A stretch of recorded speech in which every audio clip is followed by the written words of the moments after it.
Atenas, siglo IV a.C. La ciudad resplandece bajo el sol del Ática. El Partenón domina la Acrópolis. Los filósofos debaten en el Ágora. Los ciudadanos visten túnicas impecables. Es la cuna de la civilización occidental, el epicentro del pensamiento. Pero entre esas columnas perfectas camina un hombre descalzo, sucio, cubierto apenas por un manto raído. No busca el aplauso, no pide limosna, simplemente existe. Su nombre es Diógenes de Sinope, y su presencia es un insulto viviente a todo lo que Atenas representa.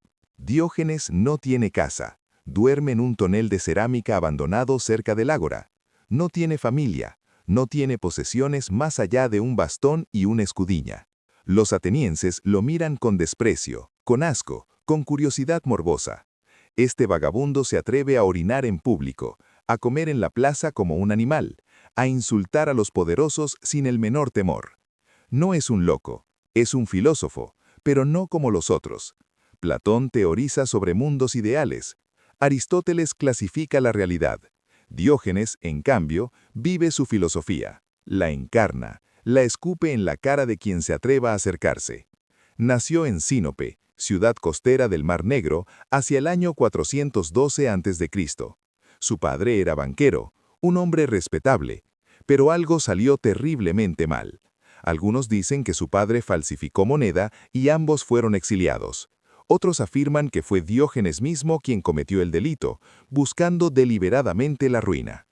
Llegó a Atenas como un fugitivo, sin dinero, sin reputación, sin nada que perder, y en esa desnudez radical encontró su libertad. Cuenta la leyenda que al llegar preguntó dónde vivían los hombres buenos. Le respondieron que no había tales hombres. Entonces declaró: «Busco un hombre auténtico, sin máscaras, sin hipocresía».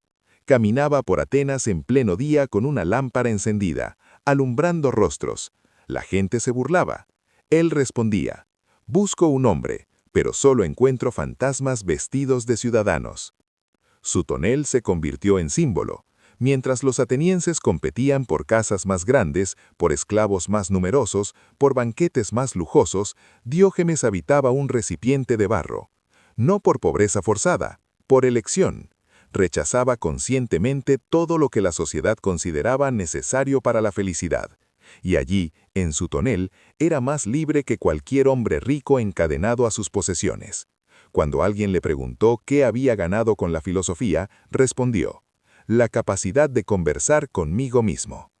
Los atenienses lo llamaban el perro, kion en griego. De ahí viene la palabra cínico.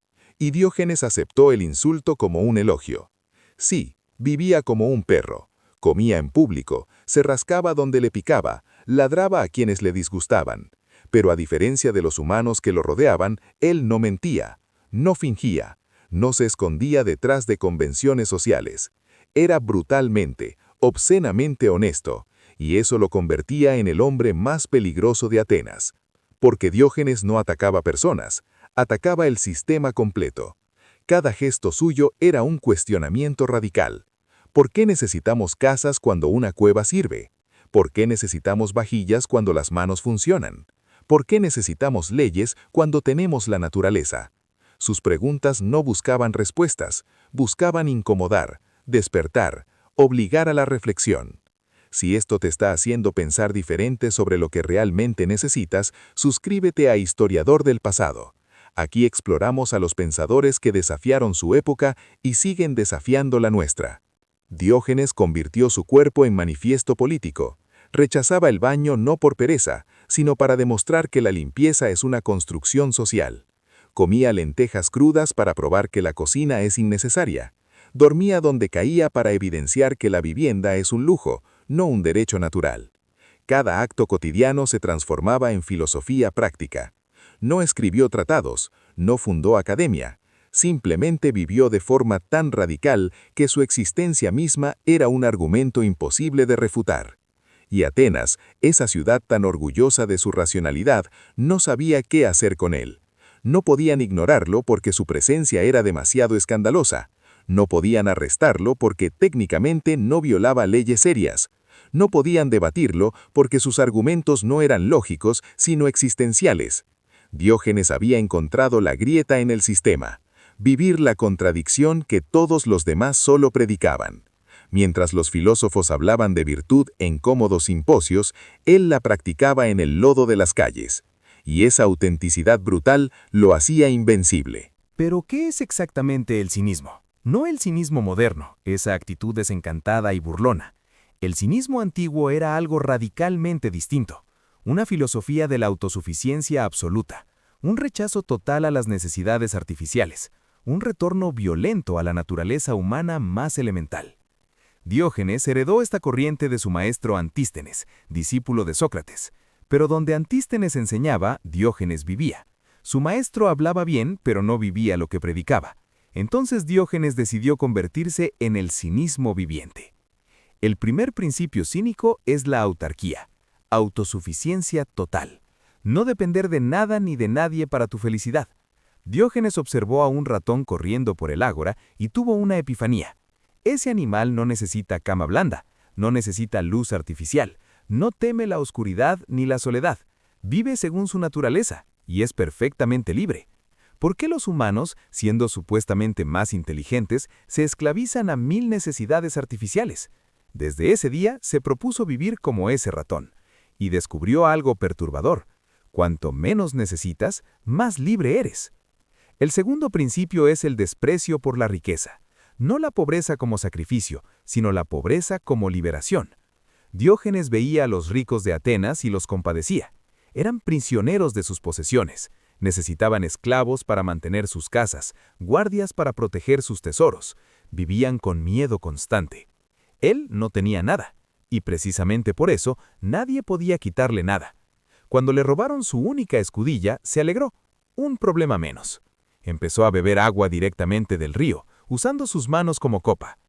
El tercer principio es la vida según la naturaleza. Diógenes observaba a los animales con fascinación. Ellos no mienten, no acumulan más de lo necesario, no construyen jerarquías artificiales, no se avergüenzan de sus cuerpos.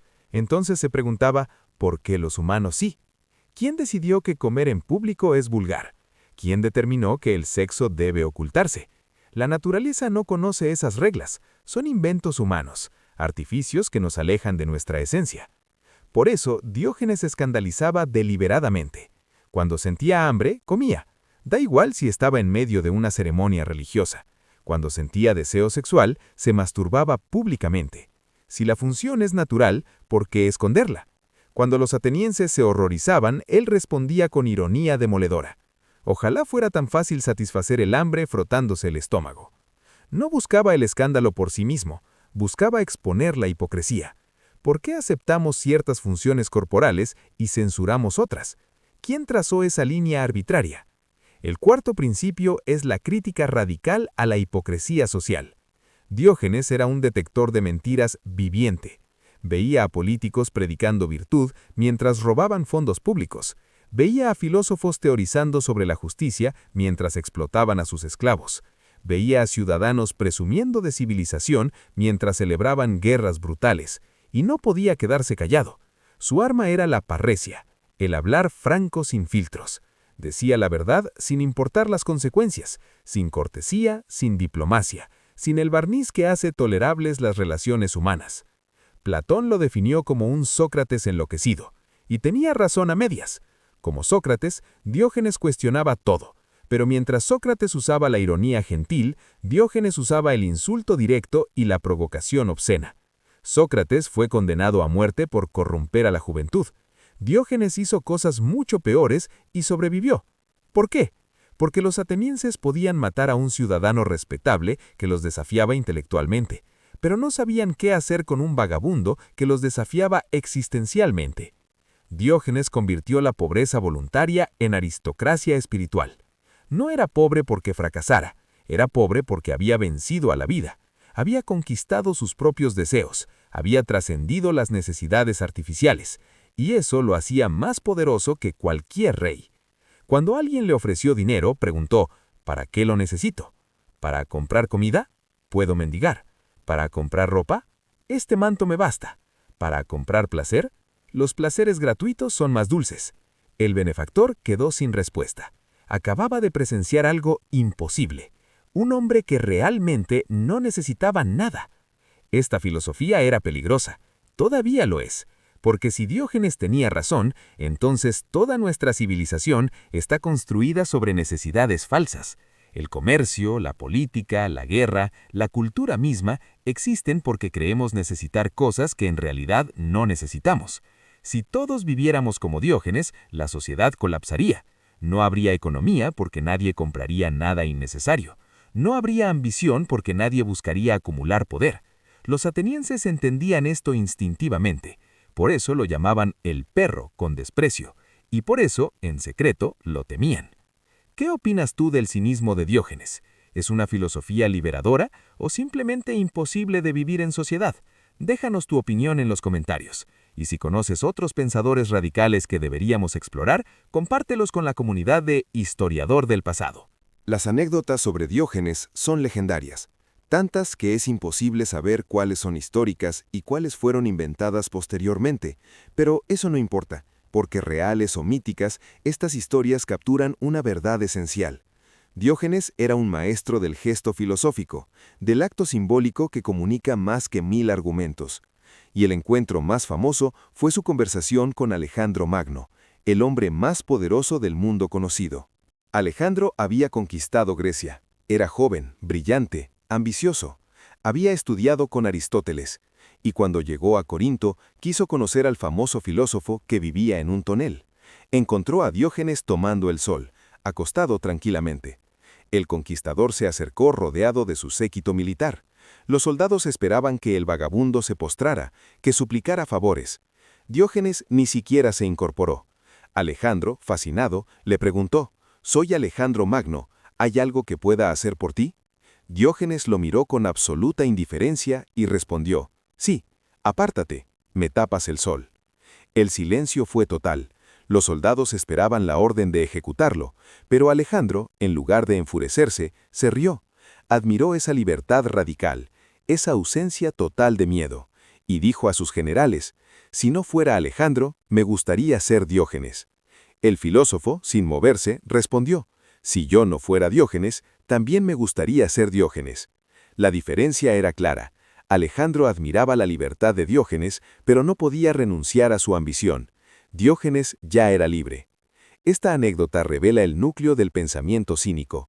La única conquista que importa es la conquista interior. Alejandro dominará territorios inmensos, pero morirá joven, insatisfecho, siempre queriendo más.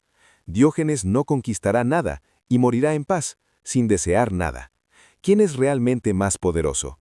¿El que tiene el mundo pero no se tiene a sí mismo, o el que no tiene nada pero se posee completamente? Los atenienses aplaudían a Alejandro, pero en secreto sabían que Diógenes había ganado ese encuentro. Otro episodio ilustra su método pedagógico brutal. Platón había definido al ser humano como un animal bípedo, sin plumas. Era una definición técnica, aristotélica. A Diógenes le pareció ridícula. Así que fue al mercado, compró un gallo, le arrancó todas las plumas y lo llevó a la academia de Platón. Lo arrojó en medio de una clase y gritó: «Aquí tienen el ser humano de Platón». La humillación fue total. Platón tuvo que modificar su definición, pero el daño estaba hecho. Diógenes había expuesto la limitación del pensamiento puramente abstracto. Sus gestos públicos eran teatro filosófico. Caminaba hacia atrás por el ágora. Cuando le preguntaban por qué, respondía: «Porque así camina toda Atenas, hacia atrás, alejándose de la virtud». Entraba al teatro cuando todos salían y salía cuando todos entraban. Explicación: paso la vida haciendo lo contrario de la mayoría. Cuando veía a un niño bebiendo agua con las manos, arrojaba su escudilla declarando: «Un niño me ha superado en simplicidad». Cada acto era una lección, un koan viviente que obligaba a repensar lo obvio. Los atenienses reaccionaban con furia y fascinación. Lo insultaban, lo escupían, le arrojaban huesos como a un perro callejero. Diógenes recogía los huesos y los tiraba de vuelta, diciendo: «Tienen razón, soy un perro, pero ustedes son peores, porque yo al menos soy un perro honesto». Nadie podía vencerlo en un debate, porque no jugaba según las reglas del debate civilizado. Usaba el absurdo, la provocación, el gesto obsceno como argumentos, y esos argumentos no se pueden refutar lógicamente. Su crítica social era devastadora. Veía a los ricos donando dinero a templos y preguntaba, ¿por qué ruegan a los dioses si ya tienen todo? Veía a los pobres pidiendo limosna y preguntaba, ¿por qué piden a otros pobres si todos son igualmente miserables?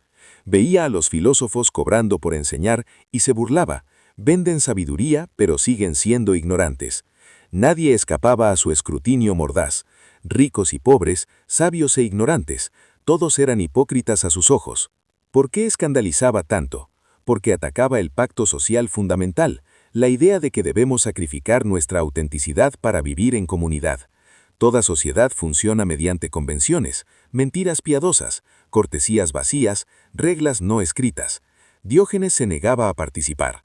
Era radicalmente honesto en un mundo que funciona mediante deshonestidades consensuadas. Y esa honestidad absoluta es insoportable. Es como mirar directamente al sol. Duele, revela demasiado, nos muestra quiénes somos realmente debajo de las máscaras. Pero su escándalo no era nihilista, no buscaba destruir por destruir, buscaba purificar. Creía genuinamente que los humanos serían más felices si abandonaban las falsas necesidades, si vivieran según su naturaleza auténtica. Su obscenidad era pedagógica, sus insultos eran medicina amarga. Detrás de cada provocación había una pregunta seria. ¿Realmente necesitas eso que crees necesitar? ¿Realmente eres quien pretendes ser? ¿O eres solo un actor interpretando un papel en el teatro de la civilización? Los jóvenes atenienses lo adoraban, porque Diógenes representaba algo que ellos deseaban secretamente: liberarse de las expectativas sociales, de las presiones familiares, de la carrera interminable por el éxito. Verlo vivir libremente, sin preocupaciones, sin posesiones, sin máscaras, era intoxicante. Algunos intentaron imitarlo, pocos lo lograron, porque vivir como Diógenes requiere un coraje brutal. No el coraje de enfrentar enemigos externos, sino el coraje de enfrentar tu propia debilidad, tu necesidad de aprobación, tu miedo a la soledad. Si esta historia te está resonando, comparte este episodio con alguien que necesite cuestionar lo que da por sentado. Y suscríbete a Historiador del Pasado para más encuentros con las mentes más provocadoras de la historia. Diógenes murió en Corinto, hacia el año 323 a.C., el mismo día que Alejandro Magno. Una coincidencia histórica perfecta. El conquistador del mundo y el conquistador de sí mismo abandonando la vida simultáneamente. Algunos dicen que murió por comer pulpo crudo, fiel a su filosofía hasta el final. Otros que simplemente contuvo la respiración, eligiendo su propia muerte como había elegido su propia vida. Otros que falleció pacíficamente, viejo, rodeado de perros callejeros que reconocían a uno de los suyos. Los ciudadanos de Corinto discutieron cómo honrarlo. Propusieron estatuas, monumentos, honras fúnebres elaboradas, todas las cosas que Diógenes habría despreciado en vida. Finalmente, erigieron una columna de mármol con un perro en la cima, el insulto convertido en monumento. Diógenes habría apreciado la ironía. Pasó la vida siendo tratado como perro, murió siendo recordado como tal. Pero ahora el perro era símbolo de lealtad, autenticidad, libertad. Su influencia fue inmediata y duradera. Los cínicos se multiplicaron después de su muerte. Crates de Tebas abandonó una fortuna inmensa para vivir en la pobreza filosófica. Hiparquía, su esposa, fue la primera mujer filósofa cínica, rompiendo todos los tabúes de género. Todos seguían el modelo de Diógenes: vivir la filosofía, no solo teorizarla, convertir la existencia en argumento. Pero el cinismo también fue mal entendido. Con los siglos, la palabra cínico perdió su significado original. Ya no designaba al buscador radical de autenticidad, sino al desencantado que no cree en nada. El cínico moderno es quien sospecha de todo, quien ve egoísmo detrás de cada gesto noble. Es exactamente lo opuesto de Diógenes. Él no era pesimista sobre la naturaleza humana, era optimista radical. Creía que si eliminábamos las capas artificiales de civilización, encontraríamos algo puro, auténtico, bueno. Los estoicos heredaron mucho de Diógenes. Zenón de Sitio, fundador del estoicismo, fue discípulo de Crates, quien fue discípulo de Diógenes. La autarquía cínica se transformó en la imperturbabilidad estoica. El desprecio por las posesiones se refinó en la indiferencia hacia lo externo, pero los estoicos civilizaron el cinismo. Le quitaron lo obsceno, lo escandaloso, lo performativo. Marco Aurelio meditaba en palacios, no en toneles. El mensaje sobrevivió, pero perdió su filo. El cristianismo primitivo también bebió del cinismo. Los cínicos predicaban pobreza voluntaria, rechazo del mundo material, vida austera dedicada a la verdad. Jesús y los apóstoles vivieron como filósofos cínicos itinerantes, sin posesiones, desafiando autoridades. San Francisco de Asís es prácticamente un Diógenes cristiano. La diferencia, los cínicos buscaban autosuficiencia, los cristianos buscaban dependencia de Dios, pero el estilo de vida era inquietantemente similar. En la modernidad, su figura resurge constantemente. Nietzsche lo admiraba como precursor del superhombre. Foucault analizó el cinismo como la parresia más radical. Los movimientos contraculturales del siglo XX, desde los beatniks hasta los hippies hasta los punks, todos canalizaron algo del espíritu de Diógenes. Rechazo del materialismo, búsqueda de autenticidad, provocación como herramienta política, aunque probablemente ninguno vivió con su rigor absoluto. Hoy, en la era del consumismo extremo, de las redes sociales, de la ansiedad por las apariencias, Diógenes es más relevante que nunca.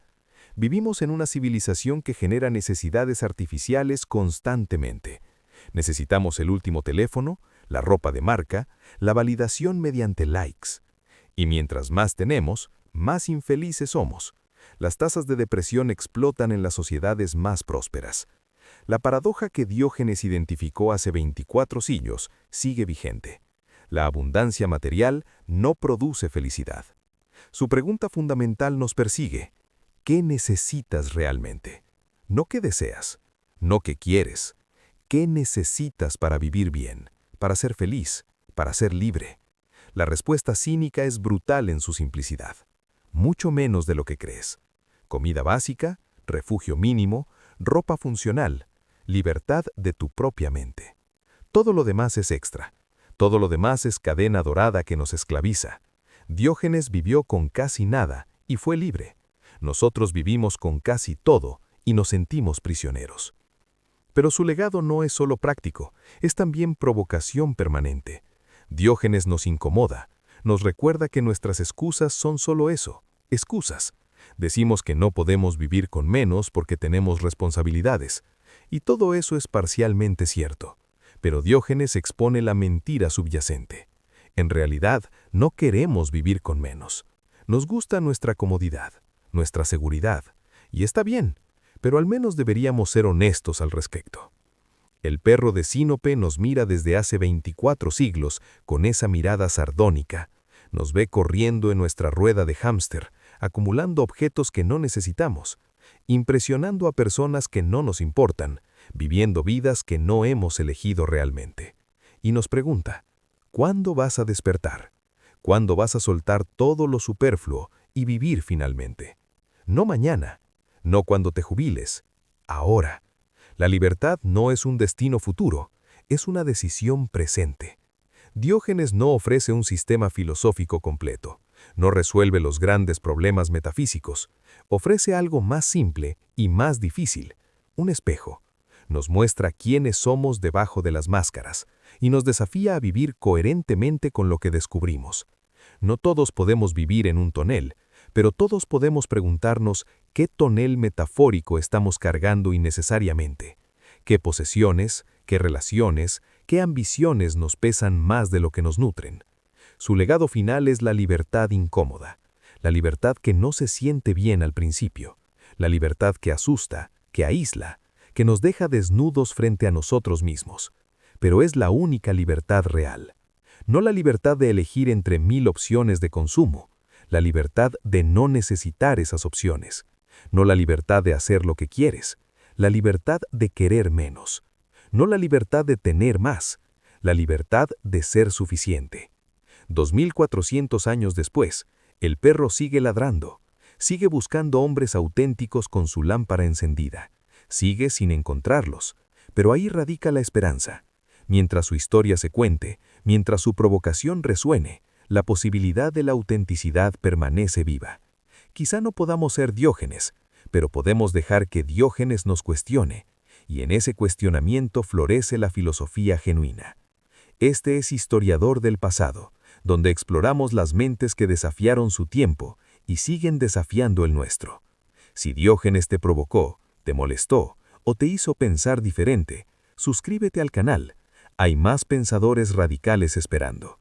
Hay más espejos por sostener, porque la historia de la filosofía no es museo de ideas muertas, es arsenal de armas vivas contra la complacencia. Y Diógenes, el perro sucio de Sinope, sigue siendo una de las armas más afiladas que tenemos.